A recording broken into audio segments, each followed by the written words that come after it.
दौरान देखना आपके लिए बेहद जरूरी हो जाता है। तो आइए शुरू करते हैं चौकस खबरों का सियासी सफर।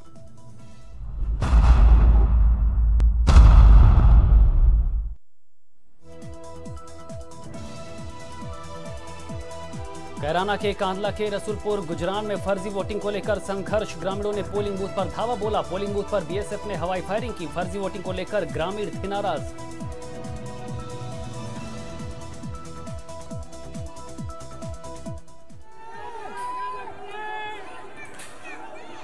तो गोल्ड लॉट है क्या? फायरिंग फायरिंग हाँ फायरिंग फायरिंग फायरिंग।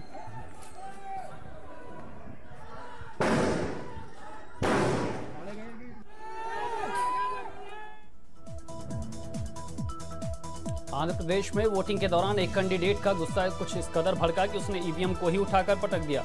हैरानी की बात यह रही कि उम्मीदवार की नाराजगी की वजह ईवीएम का खराब होना नहीं था। आरोपी उम्मीदवार को गिरफ्तार कर लिया गया है।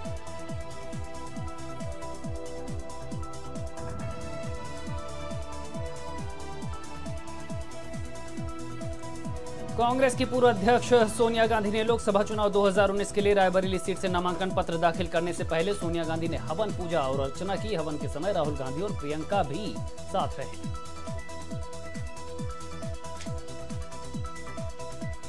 सोनिया गांधी ने रायबरेली लोकसभा सीट से 2019 लोकसभा चुनाव के लिए पर्चा दाखिल किया। नामांकन के समय सोनिया गांधी के साथ राहुल गांधी भी मौजूद रहे।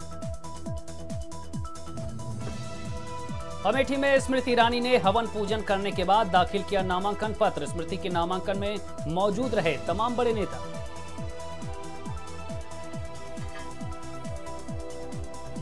बीजेपी की अमेठी से लोकसभा प्रत्याशी स्मृति ईरानी ने रोड शो कर अमेठी में दिखाई अपनी ताकत। पत्रकारों से बात करते हुए कहा, ये जन सैलाब किसके लिए आया है और किसकी जीत चाहता है। आज भावना जो उमड़ रही है सड़क पे वो किसके लिए है?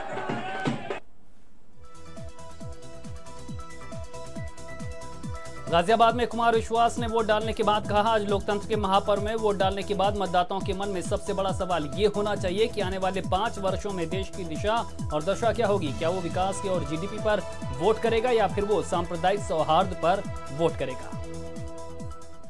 सबसे पहला सवाल तो मतदाताओं के मन में यह होना चाहिए कि आने वाले 5 वर्षों में भारत की दशा और दिशा क्या होगी, वैश्विक स्तर पर भारत का प्रतिनिधित्व क्या होगा, हमारी जीडीपी क्या होगी, हम अपने सवालों को एड्रेस कैसे करेंगे, या जो हमें एक विकासोन्मुखी सर्वस्वीकार भारत बनाना है जिसमें कौमी यकजहती का, सांप्रदायिक सद्भाव का टेक्सचर हो, जिसमें हमारे जो संस्थान हैं जो हमने लोकतंत्र में 70 वर्ष में तैयार किए हैं उनकी सुरक्षा सुनिश्चित हो, ऐसा भारत कैसे बनाएंगे।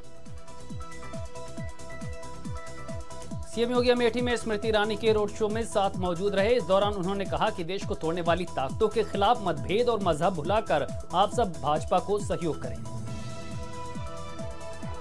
ये पूरी तरह बौखला चुके हैं और इसीलिए विकास, सुशासन और राष्ट्रवाद के एजेंडे को मत और मजहब की तरफ ले जाना चाहते हैं। रायबरेली में सोनिया गांधी के नामांकन के बाद पत्रकारों से बात करते हुए राहुल गांधी ने कहा, राफेल के मुद्दे पर नरेंद्र मोदी मुझे जवाब दें, मुझे उनसे किसी बात से कोई फर्क नहीं पड़ता है। उन्होंने जो कार्रवाई मेरे ऊपर करनी हो करें, मैंने कुछ गलत नहीं किया, मुझे जवाब दें।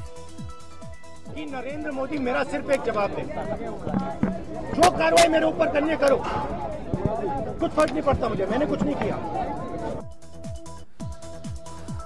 राहुल गांधी ने पीएम मोदी को राफेल मामले पर निशाने पर लेते हुए फिर एक बार कहा कि मोदी मुझे ये समझा दें कि फ्रांस के राष्ट्रपति ने ये क्यों बोला कि नरेंद्र मोदी ने उनसे कहा कि राफेल का कॉन्ट्रैक्ट अनिल अंबानी को मिलेगा। 1600 करोड़ रुपए का कॉन्ट्रैक्ट अनिल अंबानी को दिया जाएगा। मोदी जी ये भी मुझे समझा दें कि सुप्रीम कोर्ट ने इन्वेस्टिगेट करना शुरू कर दिया है। मोदी जी ये भी मुझे समझाएं कि फ्रांस के राष्ट्रपति ने ये क्यों बोला कि नरेंद्र मोदी ने, हिंदुस्तान के प्रधानमंत्री ने उन्हें कहा कि राफेल कॉन्ट्रैक्ट अनिल को मिलेगा। 1600 करोड़ रुपए का कॉन्ट्रैक्ट। राहुल गांधी ने रायबरेली में फिर से एक बार पीएम मोदी को देश के सामने लाइव डिबेट करने का चैलेंज देते हुए कहा कि जिस दिन नरेंद्र मोदी ने मेरे साथ डिबेट करने की चुनौती को स्वीकार कर लिया, उस दिन देश के सामने सब कुछ दूध का दूध और पानी का पानी हो जाएगा और लोगों को पता चल जाएगा कि चौकीदार ही चोर है। नरेंद्र मोदी जी ने मेरा डिबेट का चैलेंज ले लिया, उस दिन दूध का दूध, पानी का पानी हो जाएगा। उस दिन देश को पता लग जाएगा कि चौकीदार चोर है। बाबा रामदेव ने हरिद्वार में वोट डाला। वोट डालने के बाद योग गुरु बाबा रामदेव ने मतदाताओं से ज्यादा वोट डालने की अपील करते हुए मतदान के महापर्व में शामिल होने को प्रेरित किया।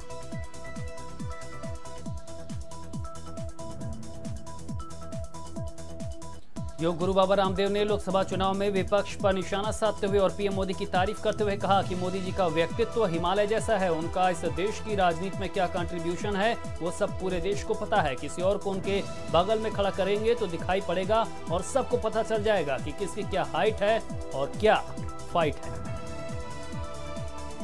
मोदी जी का व्यक्तित्व हिमालय जैसा है और उनका क्या कंट्रीब्यूशन है इस देश की पॉलिटिक्स में सारा देश जानता है। और दूसरों को उनके बगल में खड़ा करके तो देखो, पता लग जाएगा किसकी क्या हाइट है और क्या फाइट है। पश्चिम बंगाल में चुनावी जनसभा को संबोधित करते हुए अमित शाह ने कहा कि बीजेपी सरकार कुछ भी करती है तो ममता दीदी सबूत मांगती हैं। बंगाल में 2 सीटों पर पहले चरण में मतदान हो रहे हैं। जनता खुद ही इस बार ममता दीदी को सबूत दे देगी। ममता दी सबूत मांगती है, एयर स्ट्राइक करो सबूत, सर्जिकल स्ट्राइक करो सबूत, कुछ भी करो सबूत। अरे ममता जी, आज दोनों सीटों पर चुनाव चल रहा है, सबूत आपको बंगाल की जनता ईवीएम मशीन के अंदर देने वाली है। पश्चिम बंगाल में जनसभा को संबोधित करते हुए बीजेपी अध्यक्ष अमित शाह ने ममता बनर्जी की पार्टी के कार्यकर्ताओं को गुंडा बताया और पार्टी को गुंडों की पार्टी कहा। बीजेपी प्रत्याशी के लिए वोट की अपील करते हुए अमित शाह ने कहा कि आपको वोट डालते हुए ममता के गुंडों से डरने की जरूरत नहीं है।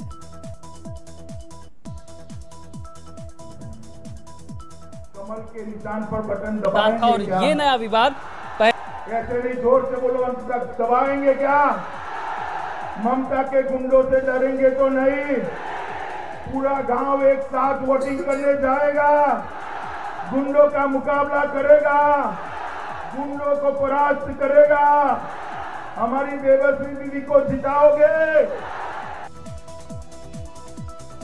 नागपुर में संघ प्रमुख मोहन भागवत ने वोट डाला, साथ ही भैयाजी जोशी ने भी वोट डाला। वोट डालने के बाद संघ प्रमुख मोहन भागवत ने लोगों को ज्यादा से ज्यादा मतदान करने के लिए प्रेरित किया है। गाजियाबाद में वीके सिंह ने पूजा अर्चना के बाद मतदान किया। जनरल वीके सिंह बीजेपी से लोकसभा के प्रत्याशी हैं।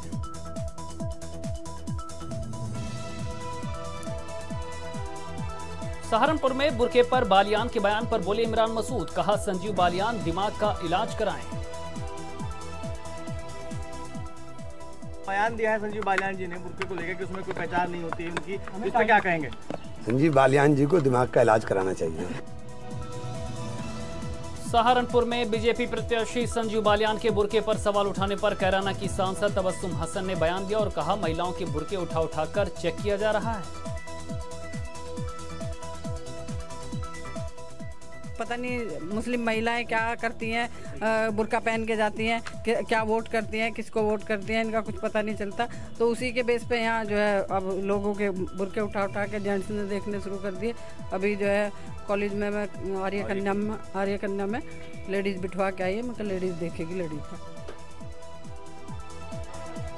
बिजनौर में बीएसपी प्रत्याशी मलुक नागर की पुलिसकर्मी से हुई नोकझोंक। मतदान में गड़बड़ी को लेकर नागर की पुलिस वाले से नोकझोंक हुई।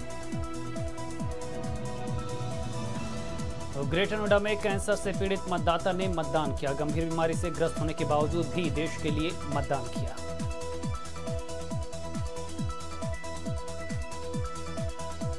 प्रधानमंत्री नरेंद्र मोदी लातूर में रैली में जनसभा को संबोधित करते हुए लोगों से बीजेपी के पक्ष में वोट करने की अपील की थी और कहा था कि आपका पहला वोट पुलवामा हमले के शहीदों के नाम पर होना चाहिए। मोदी के बालाकोट एयर स्ट्राइक और पुलवामा हमले पर मांगे गए वोट की अपील को चुनाव आयोग ने आचार संहिता का उल्लंघन मानते हुए महाराष्ट्र के राज्य निर्वाचन आयुक्त ने नोटिस जारी करते हुए बीजेपी से जवाब मांगा है।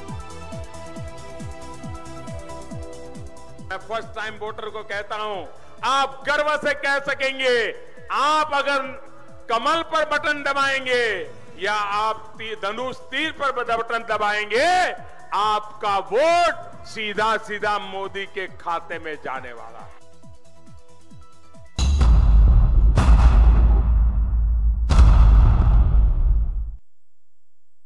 कदम बढ़ते गए मेरे, न जाने कितने रास्तों से गुजरे, रास्तों में मुश्किलें भी थी।